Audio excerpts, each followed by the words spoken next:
Hello everyone, আসসালামু আলাইকুম। এই সুন্দর গলার ডিজাইনটি তৈরি করার জন্য আমি এখানে বকলম নিয়ে নিলাম এক পিস। তো বকলমটার গলার ঘের আমি দিব, গলার পাশে আমি দিব 2.5 ইঞ্চি এবং গলার লম্বাটা দিব আমি 6 ইঞ্চি, 7 ইঞ্চি গলার লম্বাটা আমি দিচ্ছি। তো হয়ে গেল। তো নিচ দিয়েও আমি 2.5 ইঞ্চিতে একটা মার্ক করে নিচ্ছি যাতে সোজাসুজি আমি দাগগুলোকে টেনে নিতে পারি। তো এখন একটা আমি বক্স তৈরি করে নিলাম।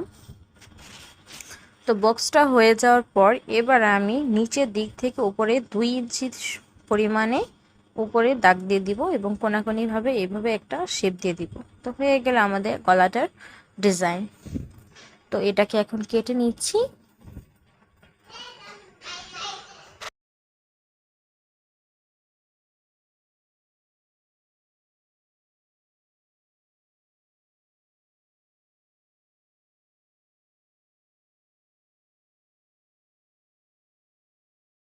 তো এবার আমি এক টুকরো কাপড় নিয়ে নিচ্ছি গলার ইয়কটার লেন্থ অনুযায়ী এবং চারপাশ দিয়ে যাতে সেলাই করা যায় সে পরিমাণে। তো ফিরিয়ে এলাম সেলাই করার পর। তো এখান দিয়ে একটু বাড়তি ছিল, এই অংশটুকুকে কেটে আমি ফেলে দিচ্ছি। এবার আমি জামার ফ্রন্ট সাইডের মধ্যে আমি এই ইয়কটাকে বসাবো এবং অবশ্যই খেয়াল রাখবেন যখন বসাবেন যেন গলার একদম মাঝ বরাবর ডিজাইনটা বসে। এই জিনিসটা ইজি করার জন্য আপনারা এই যে নিচের কোণাটা এবং মাঝখানটা এবং উপরের যে কোণাটা আমরা কাটলাম এখান দিক দিয়ে আপনি চাইলে একটা সেলাই দিয়ে দিতে পারেন, এতে করে খুবই ইজি হয় গলাটাকে সোজাসুজিভাবে বসানোর ক্ষেত্রে। তো আমার এক পাশ এখন গলা স্টার্ট করছি সেলাই করা। আমি একদম ডিটেলসে আপনাদেরকে দেখালাম, কোনো স্কিপ করিনি।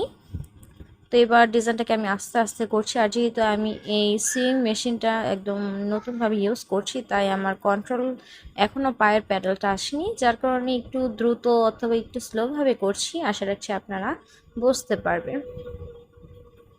তো গলাটাকে বসিয়ে নেওয়া হয়ে গেল আমার। তো এবার আমি মাঝখানে যে কাপড়ের অংশটা আছে এই কাপড়টাকে কেটে ফেলে দিব এবং ডিজাইনের কোণাগুলোকে অবশ্যই কেচে দিয়ে ছোট ছোট করে কাট করে নেব, যাতে করে যখন আমরা উল্টাবো তখন যেন খুব সুন্দর ভালো একটা ফিনিশিং আসে।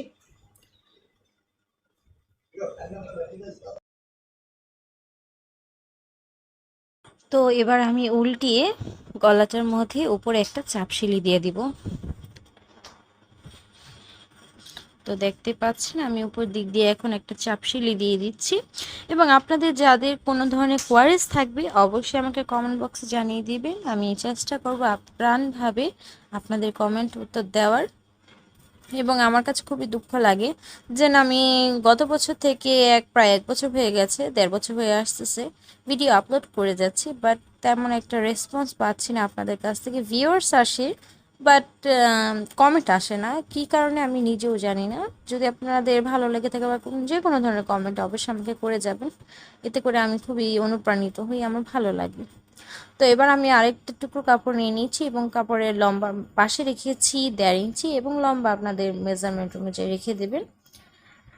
একটু বেশি করে নেবেন, বেশি পরে হলে পরবর্তীতে যেমন এক্সট্রা কাপড়টাকে কেটে ফেলে দেওয়া যায়। জিনিস বেশি হওয়া ভালো, কিন্তু কম হলে কিন্তু তখন জিনিসটা নষ্ট হয়ে যায়, একটা সুন্দর জিনিস। সেজন্য সব কিছুই একটু বেশি বেশি রাখবেন। তো আমার দড়িটা তৈরি করা হয়ে গেল, দেখতে পাচ্ছেন। আপনারা চাইলে এটাকে আয়রন করে নিতে পারেন। তো আমি এখন আপনাদের দেখানোর জন্য কোনো আয়রনের ব্যবস্থা করলাম না, বসিয়ে নিচ্ছি এবং আমি এভাবে কেটে নিব সমান করে। তো একটু বড় বড় নিয়েছি আপনারা দেখতে পাচ্ছেন। এবার আমি জামার গলাটাকে নিব, জামার পাটটাকে গলাটাকে সুন্দরভাবে বসিয়ে এবার আমি এই যে এই দড়িগুলো কেটেছি এগুলোকে আমি সুন্দরভাবে বসাবো, বিছাবো। একদম ডিজাইনটা কীরকম হবে, মাঝখানটাতে একদম পাটি তৈরি করে না, যেরকম পাটির মধ্যে যে ভাঁজটা থাকে ঠিক সেম ওই ভাঁজটা আসবে। এবং এই ভাঁজটা অবশ্যই আসবে হচ্ছে এই যে মাঝ বরাবর একদম মিডলে। এই জিনিসটা ফলো করবেন আপনারা, তাহলে দেখবেন জামাটা যখন পরবেন খুব সুন্দরভাবে পার্ল যখন বসেন হবে একদম টান হয়ে বসে থাকবে এবং সবাই দেখলে খুবই পছন্দ করবে। তো এবার আমি সেলাইটা বসে দিচ্ছি। তো আমার সেলাই করা হয়ে গেছে, আমি আপনাদেরকে স্কিপ করে দেখালাম। চেন সেলাইটা আপনারা বসিয়ে নেবেন। এবার আমি পার্ল বসিয়ে দিচ্ছি। 4টা পার্ল নিয়েছি, 4টা ঘর হয়েছে সেজন্য 4টা পার্ল দিচ্ছি এবং মাছ বরাবর আপনারা অবশ্যই ফলো করছেন যে আমি কিন্তু একদম পাটির মতো হয়েছে, পাটির মতো যে ডিজাইনটা থাকে ওরকমই। তো যাই হোক, আজকের ভিডিওটা এই পর্যন্তই। আশা রাখছি আপনাদের কাছে ভালো লেগেছে এবং গলার নেকের ডিজাইনটা কেমন হলো অবশ্যই আমাকে জানাতে ভুলবেন না কমেন্ট বক্সের মাধ্যমে। এবং যারা ফেসবুক চ্যানেল থেকে দেখছেন অবশ্যই লাইক, কমেন্ট, শেয়ার এবং সাবস্ক্রাইব করে যেতে ভুলবেন না। তো আজকে এই পর্যন্ত, সবাই ভালো থাকেন, সুস্থ থাকেন, আবার দেখা হবে নেক্সট ভিডিওতে। Till then, take care. Bye bye. Allah Hafiz. Assalamu alaikum.